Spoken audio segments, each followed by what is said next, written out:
custo. Se puder fazer uma maquiagem, né? Uma sala de filmagem só para os auditores, ótimo, né? Mas se tiver que fazer aquilo, implementar na prática, aquilo custar din-din, né? Aí não tem ROI, tem dói, né? Dói no bolso, dói na alma, dói naquela coisa do jeitinho, né? Só que muita gente esquece que essa 27.000 edição de outubro de 2013 veio para ficar, e em breve as multinacionais vão cobrar até do Zezinho da esquina que ele tem determinados controles que hoje simplesmente ele não tem. E ele não tem punch para vender. Ele sai do mercado, ele vai à falência, ele vai fechar. Ele não tem como aguentar a 27.000. É quase uma lei de Darwin. Vai morrer um monte de gente. Não, é aquela história, né? Existe uma lei que obrigue a aplicação a aplicação dentro das empresas da 27.001, por exemplo? Existe lei? Não. Existe. É lei do mercado. Existe. Desde de quando é o Código do Consumidor? 88, é isso? 89. Desde essa época.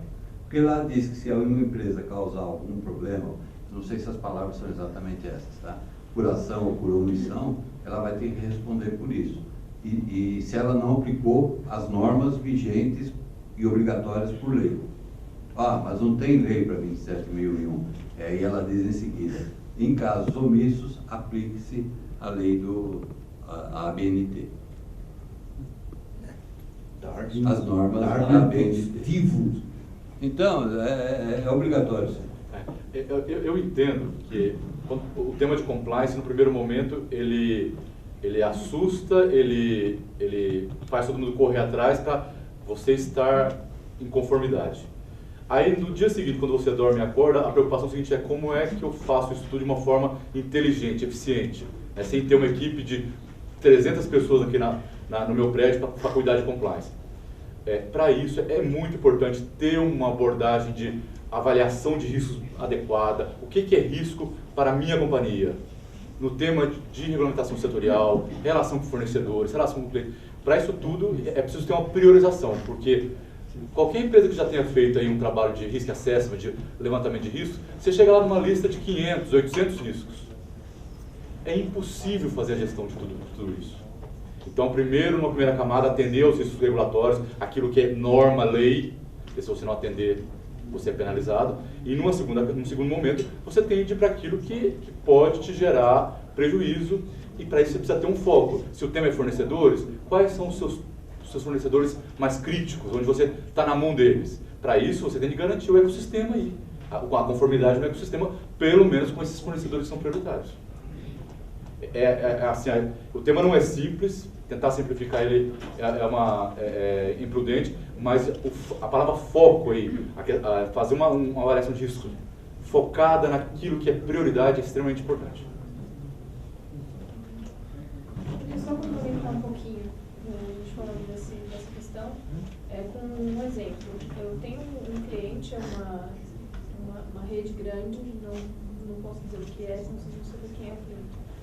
Mas, enfim, eles se depararam com a seguinte situação. Era uma empresa inicialmente pequena, familiar, que ao longo dos anos e décadas foi crescendo, ficou muito conhecida, e as coisas cresceram fora de proporção com aquela prática familiar, não tinha procedimento, não tinha norma, não tinha nada.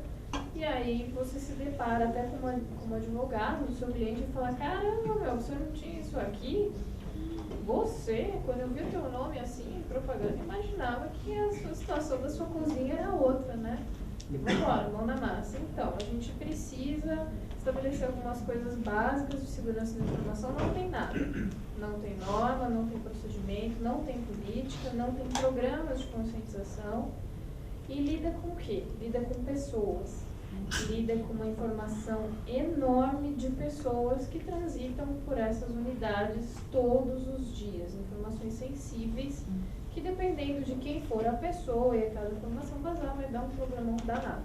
Então vamos fazer um mapeamento desses riscos, né? Vamos mapear o cenário de vocês. Então fizemos uma amostragem, uma varredura em algumas unidades, entrevistamos funcionários, alguns clientes sem falar para que a gente estava fazendo aquilo, então só uma pescagem, né? a gente viu uma gama de informações muito sensíveis, seja dos próprios clientes deles ou do meu próprio cliente, passando por ali e sem qualquer controle, sem qualquer tipo de segurança.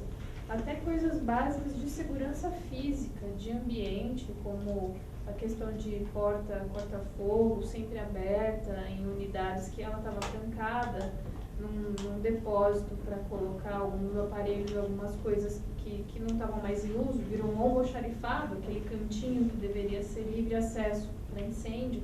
E você fala, gente, milhares de pessoas podem passar aqui por dia nessa unidade, vocês não têm livre acesso, né, de incêndio. Não, mas nunca aconteceu. Né? É legal. É sempre assim, né, quando você questiona.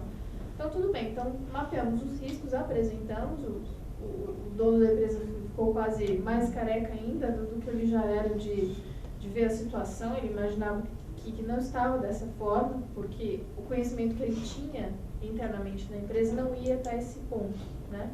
Então vamos começar a trabalhar nisso, vamos começar a desenvolver normas e tudo. Eles não tinham nem uma políticazinha de uso de e-mail corporativo, para vocês terem ideia, né? Trafegava todo qualquer tipo de coisa por ali. Vamos começar a mexer a mão na massa ali, botar a mão na massa, ok. Em determinado momento eles resolveram que mais interessante do que a informação era investir no mercado externo. Então vamos inaugurar mais unidades, vamos abrir para a capital, a nossa empresa e tal, e agora a gente vai engavetar o projeto da segurança da informação. Tá bom. Com Então, toda a segurança. com toda a segurança. Mesmo. Ok. Dali alguns meses você vê um burburinho ou outro dos bastidores do mercado, dizendo de alguns incidentes graves que começaram a surgir, incidentes físicos e tal, com pessoas machucadas e tudo, e aí você fala, eu falei, né? Só que nesse momento, o que o indivíduo preferiu? Ao invés de gastar um pouco e melhorar a parte interna dele de segurança da informação, até para depois, se ele quisesse abrir em bolsa, ter até mais essa credibilidade, não, ele preferiu já, vamos lá, vamos ganhar dinheiro, depois a gente vê isso.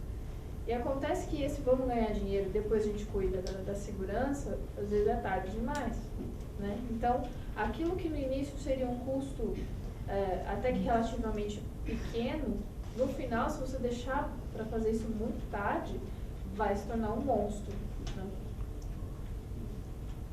Fora que provavelmente o custo de indenização que ele pagou o projeto umas 3 vezes. Exato. É uma opção. Aí você olha e fala, eu falei.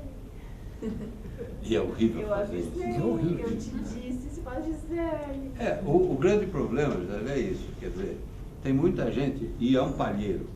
Todo mundo está procurando agulha no palheiro.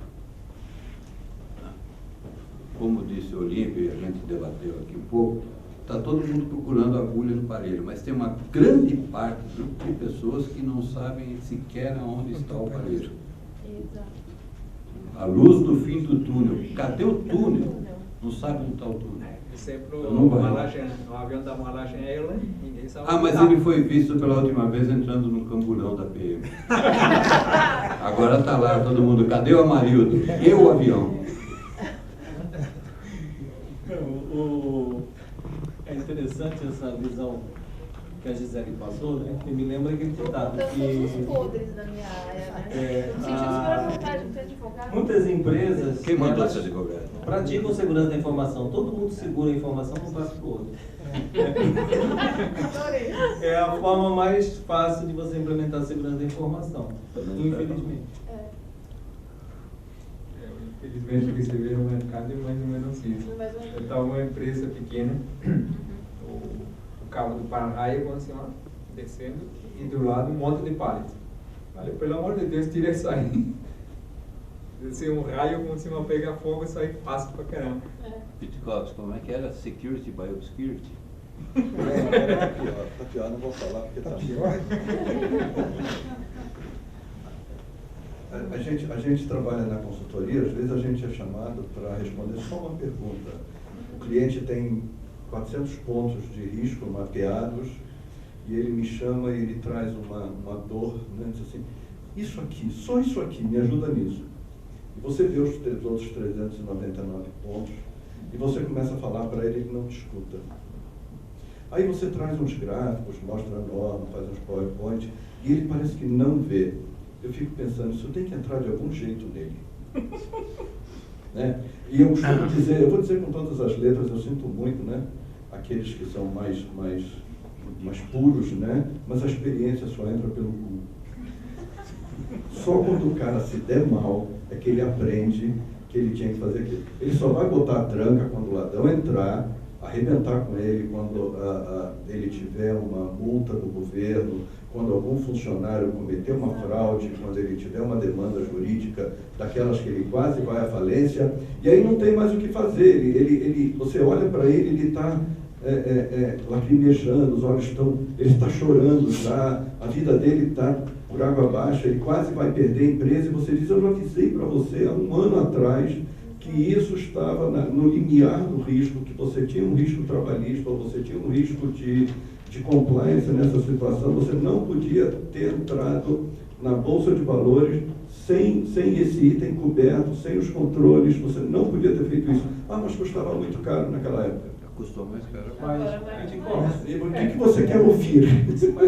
Mas é racional. O que você falou um ano atrás era uma suposição. Transformou num supositório. Mas é o que foi dito. Você diz para o cara assim, olha... Posso sair? Você está numa situação... Vai sair. Não. Eu não trouxe o ginecologista ainda. Vou fora. Você chega numa situação em que você diz assim para o cara, nossa, você está com toda essa papelada aqui, e se pegar fogo? Aí ele olha para você e diz, porra, você é um urubu do... Isso nunca vai pegar fogo. Aí eu estava vendo televisão há um ano atrás, pegando fogo nas linhas correntes aqui em São Paulo, você se lembra? Eu fiquei olhando aquilo. Eu não sei quem trabalha na SEMP, que fica na João Dias com Marginal. Vocês conhecem que tem a fábrica da SEMP? Vocês já viram aqueles predinhos de tijolinho, bonitinho? Vocês sabem o que tem ali dentro? Escombro. Papel. Futuro escombro. Aí eu entrei há muito tempo atrás e disse, cara, se isso pegar fogo, me expulsaram. As prateleiras eram de madeira.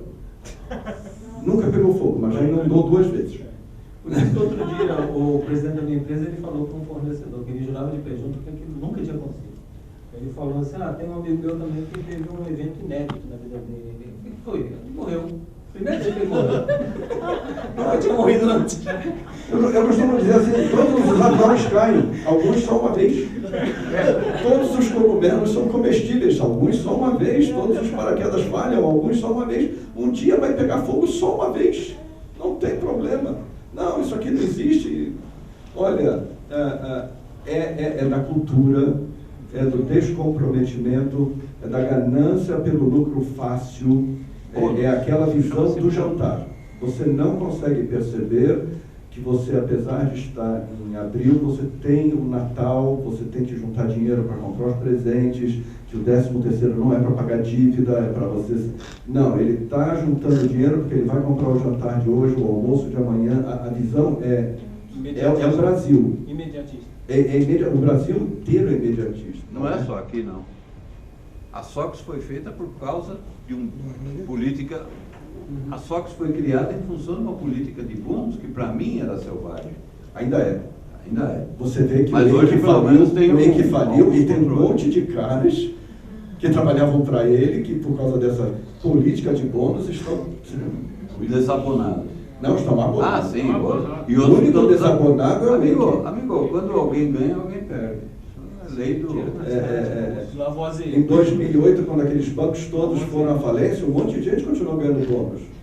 Porque, apesar disso, cumpriram todas as metas de... Bom, é interessantíssimo esse negócio de você seguir o processo à risca. E Pasadena também. Pasadena também. O caso desse Pasadena é exemplar no seguinte sentido. Nossa, se não tivesse entrado com o recurso e pago o que devia, você vai gastar muito menos. Não tem só Pasadena. Aquelas 2 usininhas de gás que a gente perdeu para o Evo Morales, rapidinho, tá? E outra legal. E essa aqui de Pernambuco também foi rapidinho. Gente, vamos. Vamos para a seguinte questão aqui. Assim como a certificação ISO 9001 não garante a qualidade do produto ou serviço, por que a compliance não significa estar seguro em termos de segurança da informação? Vou colocar a questão para os três. Eu parto do seguinte princípio, que não tem como isso estar sempre 100% seguro. A gente sempre vai entrar com a hipótese, né? Então, você pode aumentar a sua segurança, pode diminuir riscos ao máximo, mas sempre vai ter um ensino na sua vida. O caso, por exemplo, da Target, provavelmente ela seguiu o PCI DSS a risco. Tem um vazamento de cartões daquilo. Em relação a 9000, ela tem um defeito congênito. Ela é focada na qualidade da documentação. Do processo. Do processo, não da prática.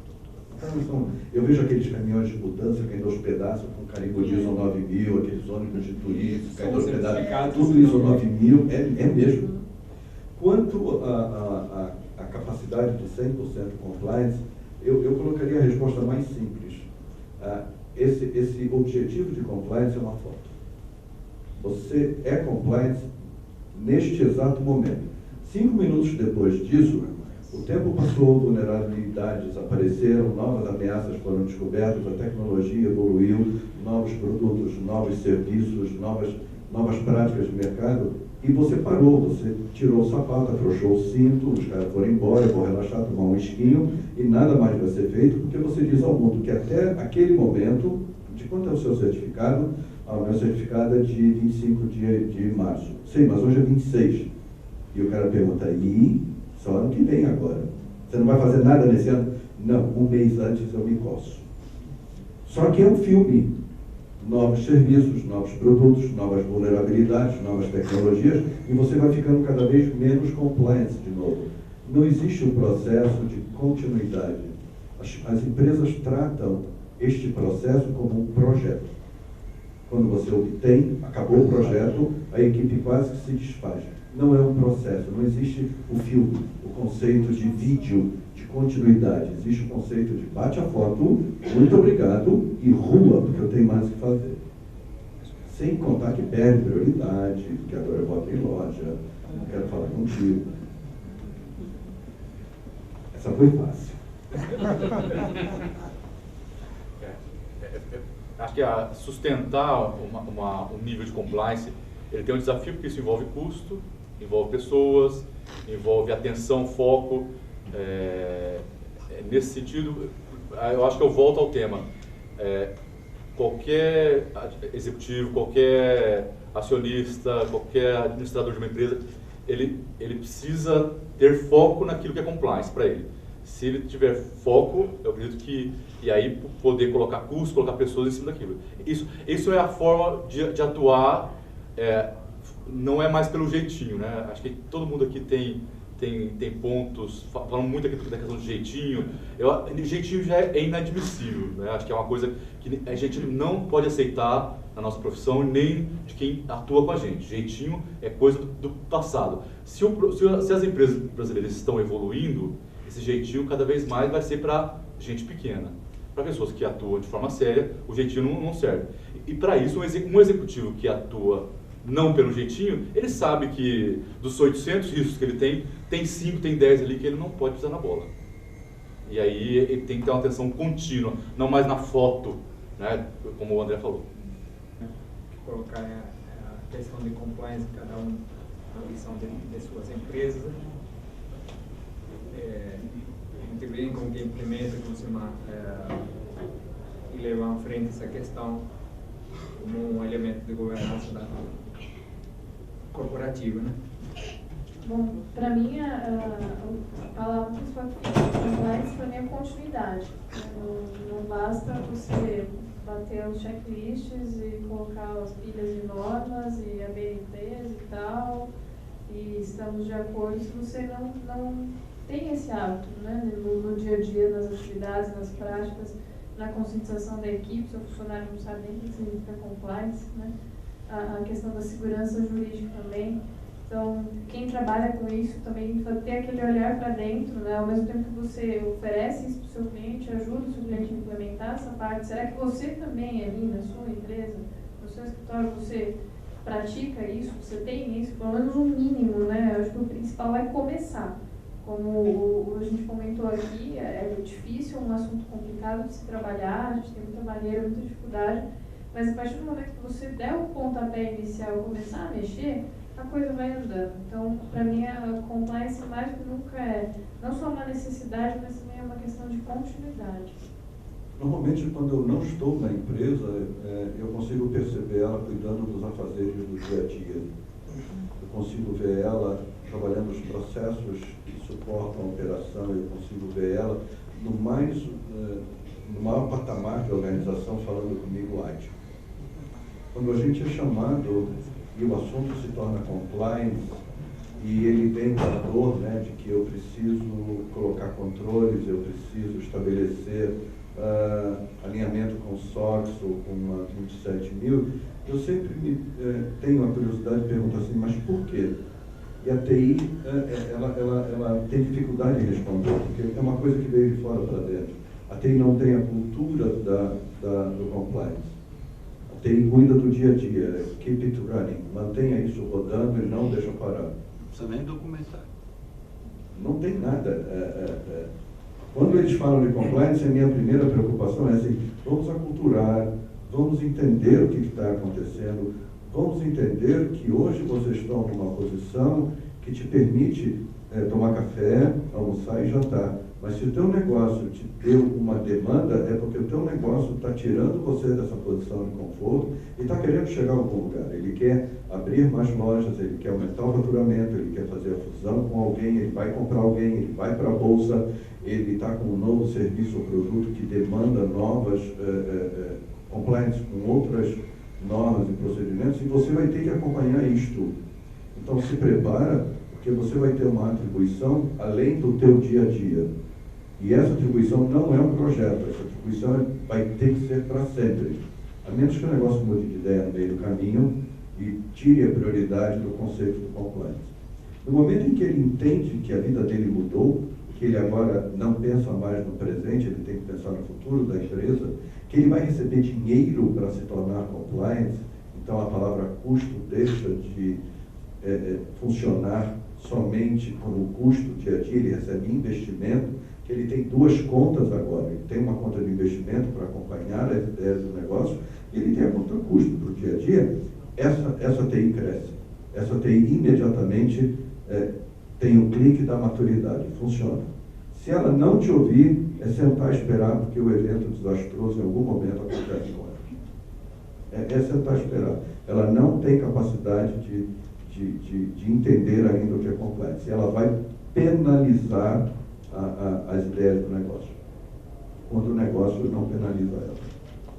Eu acho que se eu pudesse resumir a visão de compliance, eu acho que passa pela questão que eu falei um pouco do foco. As empresas precisam ter, nesse tema de compliance, de risco, precisa ter foco naquilo que é relevante, seja pelo setor, seja pelo momento, a maturidade, o tamanho da empresa, a visão dela. Ela precisa ter foco para aquilo, ter uma boa avaliação de risco, senão atirar para todo lado é custo e não vai chegar a lugar nenhum. E o segundo tema, acho que um tema importante, o tema de compliance, sem a participação dos executivos das áreas de negócio, ele não acontece. Vamos pegar um exemplo de um tema, por exemplo, a questão trabalhista. Por mais que tenham várias normas, leis que fazem, definem determinados procedimentos, para que isso aconteça e a empresa esteja em conformidade, ela precisa que os executivos das áreas estejam envolvidos. Seja um gerente de uma fábrica, seja um responsável por uma regional de agências, seja o que for, os executivos. Aí a questão de gestão de mudanças é extremamente importante. O reforçar, conscientizar. O risco é da área de negócio, principalmente com a lei agora anticorrupção. Se um diretor de suprimentos, ele agora tem compradores na área dele que vão descumprir certos procedimentos, ele passa a responder agora criminalmente. Então o risco é dele, não é mais daquela salinha da auditoria interna, não é mais da TI, da segurança da informação, não é mais do auditor externo. Ele responde agora. Então é importante ter essa conscientização de que o risco, a responsabilidade dele é de cada executivo da área de negócio. Sem isso, ou larga a mão, ou você vai ter, como eu falei, uma sala de 200 pessoas só para cuidar de compliance dentro de cada empresa. fez na exposição aí todos os elementos que compõem a compliance, tem a parte do código de ética. Tem alguma norma ou alguma lei em gestão a respeito disso no Brasil, que norteia o código de ética, ou como que vocês colocam isso dentro das empresas?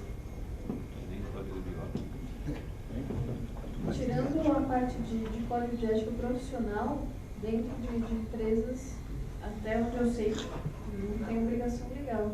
É uma proatividade, uma preocupação da empresa mesmo, e a questão dos profissionais se unirem para definir um parâmetro de comportamento mais adequado mesmo. Ou seja, não tem nada a nível governamental que norteie com cima isso e que exija com cima que todas as empresas, por obrigação, tenham um código de ética. Nos Estados Unidos existe, por isso que eu... Talvez a lei anticorrupção ela entrou em vigor, entre em vigor, porém ela não normatizou, né? Tem todo o processo de normatização a ser feito ainda. E aí pode ser que determinado sistema, como canal de denúncias, pode ser um tema que vai ser mais estruturado, formalizado, regulamentado, de como que é o procedimento, desde que reportado uma situação, como isso tem que ser tratado do ponto de vista formal por uma empresa, né? A ouvidoria, a auditoria interna, os grupos que vão tratar a investigação desse tema. Então pode ser que isso evolua, né? Eu acredito que venha a começar essa discussão depois mesmo, na parte de regulamentação, porque a lei mesmo ela não cita, né? Então isso, como é um assunto muito específico, é desmembrado, então pode ser tratado depois. Até aí, como é de praxe do nosso país, pode ter certeza que ninguém vai fazer nada, a não ser que impeçam legalmente, né? O que a gente sempre fala para os clientes de termos de canal de denúncia, atendimento, reporte de abusos e fraudes, mas como boas práticas de segurança da informação mesmo. A gente passa essa orientação para o cliente e ele adota isso para como só um diferencial para ele, mas que ele sabe que ele não está obrigado mesmo. Estamos quase com o tempo esgotado, né? Ele quer que cada um de vocês fizesse suas considerações finais, mas será o tema. Eu achei muito interessante nesse painel que, apesar do tema ser o mesmo, a gente conseguiu colocar sempre 3 pontos de vista. Eu consegui ouvir o ponto de vista corporativo, eu consegui ouvir o ponto de vista jurídico, e sempre que eu me apresentei eu falava da visão de TI pura.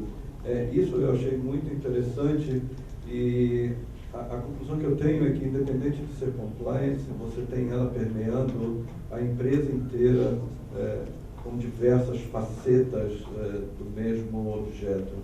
Isso eu achei muito interessante, eu gostei muito desse painel. Bom, eu quero agradecer o convite, por ter participado, a presença de vocês também. E sempre que eu participo de eventos assim, né, em debates com outros profissionais, eu gosto bastante. Apesar de, às vezes, sempre o pessoal da TI, vai, vem aquela lá do jurídico, né? O pessoal da TI, às vezes, não estou dizendo todos, tem uma resistência com a turma do jurídico, e a turma do jurídico tem uma resistência da TI porque não consegue enxergar. Algum tem mesmo. Não consegue enxergar a importância da TI e da comunicação que se tem, né? Então, um dos principais problemas da minha área é contratos de TI, porque o jurídico não entende o que está ali, o que está se tratando, e também não é obrigação do pessoal da TI entender o juridiquês, né? Então, precisam se dar as mãos e se comunicarem. E esses eventos é mais uma prática disso, né? Da associação de 3 áreas aqui, como no caso, ou mais, e se comunicando, conseguindo chegar no consenso e resolver assuntos em comum. Acho que todos nós aqui só temos a crescer com esse tipo de papo. Eu acho que como mensagem final, eu volto no tema que nós falamos no início, acho que cada um aqui que é profissional, seja da área jurídica, de segurança de informação, auditoria, controles, compliance, gestão de fraude, seja qual for a nossa atuação, nós temos de nos continuar empenhados nessa batalha de combater o jeitinho, de atuar, cruzar essa fronteira da proteção de valor para a geração de valor. Isso é extremamente importante. Isso não é uma visão de futuro a longo prazo. A gente tem que batalhar para que as empresas passem a cada vez mais nos enxergar dessa forma. A gente, na geração de valor, tornar a empresa mais confiável para o mercado externo e poder sustentar e aprimorar dia a dia. de forma que a nossa profissão, de todos que estão aqui, possa ser aí um componente importante nessa virada de mentalidade, de comportamento nas companhias. Essa é a mensagem final.